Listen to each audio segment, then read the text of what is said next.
बोलबच्चन देऊन वयस्कर नागरिकांचे सोन्याचे दागिने लुटणाऱ्या 2 आरोपींना ठाणे गुन्हे शाखेने केली अटक। वयाने मोठे असणाऱ्या नागरिकांना बोलण्यात गुंतवून तुमची सोन्याची चेन मस्त आहे, मला सुद्धा अशीच बनवायची आहे असे सांगून त्यांची चेन बघायला घेऊन नंतर ती त्यांच्या खिशात टाकली असे सांगून चेन घेऊन पसार होणारे तर महिलांना गाठून पुढे श्रीमंत माणसाचे लग्न सुरू असून ते साड्या वाटत आहे, तुमच्या गळ्यात सोनं असेल तर तुम्हाला साडी मिळणार नाही असे सांगून ते सोनं काढून पिशवीत बांधून परत त्यांना देणारे।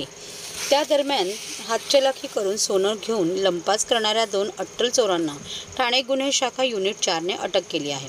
याबाबत वारंवार तक्रार आल्यानंतर पोलीस उपायुक्त गुन्हे शिवराज पाटील, सहाय्यक पोलीस आयुक्त निलेश सोनावणे, वरिष्ठ पोलीस निरीक्षक अशोक कोळी यांच्या मार्गदर्शनाखाली पोलीस हवालदार राजेंद्र थोरवे, गणेश गावडे व टीम यांचे तपास पथक तयार करून आरोपींचा शोध सुरू केला असता याबाबत कोणताही सुगावा किंवा माहिती नसताना तपास पथकाने गुप्त बातमीदारांच्या मार्फत आरोपींच्या बाबतीत खात्रीशीर माहिती काढून अनिल कृष्णा शेट्टी वय 43, रमेश विजय कुमार जयस्वाल वय 47 या अंबरनाथ येथे राहणाऱ्या 2 आरोपींना अटक केली। त्यांच्यावर 420-34 प्रमाणे गुन्हे दाखल करून सखोल चौकशी केली असता त्यांनी ठाणे येथील 11 ठिकाणी गुन्हे केल्याचे व मुंबई येथे 5 गुन्हे केल्याचे कबूल केले। त्याप्रमाणे या आरोपींकडून 17,28,000 रुपयांचे 240 ग्रॅम सोने हस्तगत केले। हे आरोपी काहीही कामधंदा न करता फक्त लोकांना फसवणूक लुटण्याचे काम करत होते।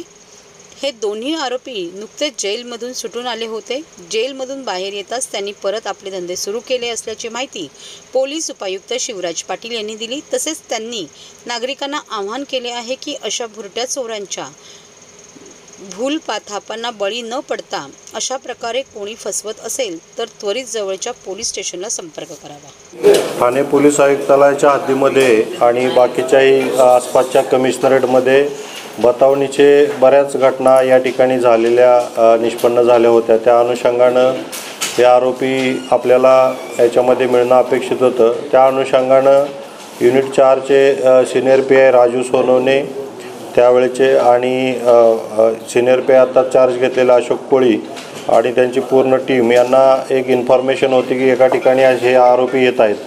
त्यांनी ट्रॅप आयोजित केला आणि या ट्रॅपमध्ये 2 आरोपी आपल्याला मिळाले। त्याच्यामध्ये अनिल कृष्णा शेट्टी हा राहणारा भालगाव अंबरनाथचा आहे आणि रमेश विजयकुमार जयस्वाल हा राहणारा अंबरनाथचाच आहे।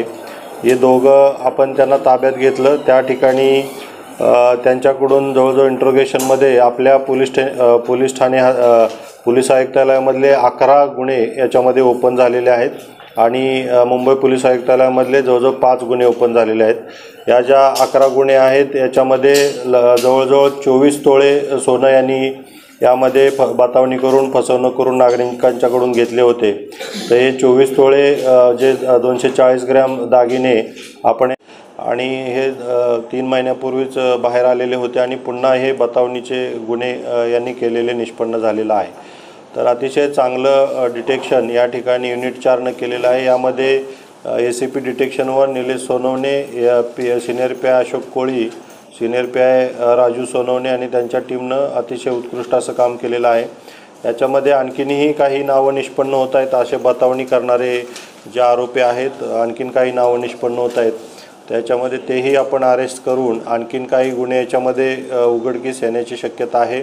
तर त्यावरतीही आपलं इन्व्हेस्टिगेशन चालू आहे। मध्ये नागरिकांना फसवण्याची यांची पद्धत होती की एक मोठा व्यक्ती आहे असं ते प्रिडिक्ट करत होते आणि दुसरा त्याचा PA वगैरे असल्यासारखं आणि ह्या जो मोठा व्यक्ती एक आहे हा नागरिकांना वेगवेगळ्या पद्धतीनं आम्ही चेष्टा करतो आहे अशा पद्धतीनं दाखवून त्यांचे दागिने काढून घेऊन हातचलाकीनं हे तिथून काढून घ्यायचे आणि परत त्यांच्या खिशामध्ये किंवा त्यांच्या पर्समध्ये दागिने ठेवलेत अशा पद्धतीने हे प्रिडिक्ट करायचे आणि तिथून पसार व्हायचे।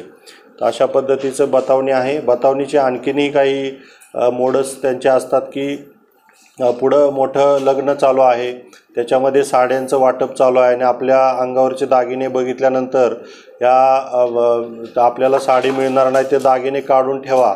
मग ते काढून ठेवताना हे एकत्र करून ठेवतात आणि त्या हातचलाकीमध्ये त्यांच्या पर्समध्ये ठेवायच्या ऐवजी हे पसार करतात। अशा पद्धतीचं आहे। दुसरं पुढं नाकाबंदी चालू आहे। त्या नाकाबंदीमध्ये पोलीस चेक करत आहेत. आपले दागिने तुम्ही काढून ठेवा, ते दागिन्यांचे पावती वगैरे मागत आहेत, अशा पद्धतीनं बतावणी केली जाते. नागरिक ह्यांना भुलून हे दागिने एकत्र काढून ठेवायच्या अनुषंगाने हे स्वतःच काढून घ्यायचे आणि पसरवायचे. अशा वेगवेगळ्या पद्धतीचे बतावणी ह्या लोकांना करून, नागरिकांना करून यांच्याकडून हे लोक अशा पद्धतीनं दागिने घेऊन पसरवायचे. तर वेगवेगळ्या पद्धतीचे मोडस आहेत. नागरिकांना यामध्ये एकच आव्हान आम्ही करेल की अशा पद्धतीचं बतावणी करणारे किंवा असे अनोळखी व्यक्ती जर आपल्या दागिन्यांच्या संबंधित कोणी बोलत असेल तर कृपया त्याच्याबद्दल कॉन्व्हर्सेशन आपण टाळावं, संभाषण करू नये आणि आपण आपल्या पद्धतीनं त्या ठिकाणाहून निघून जावं. नाहीतर ह्यामध्ये बतावणीमध्ये आपण फसणार. त्याच्यामध्ये निश्चित याच्यामध्ये जे काही यांचे जे सराईत जे आहेत त्यांचे प्रचंड असा आपला जे प्रभाव पाडण्याची जी क्षमता म्हणतो, हिप्नॉटिझम नाही म्हणू शकत, पण समोरच्या व्यक्तीवरती प्रभाव पाडून आपण त्याची जी हातचलाकी आहे ही प्रचंड मोठ्या प्रमाणात आहे.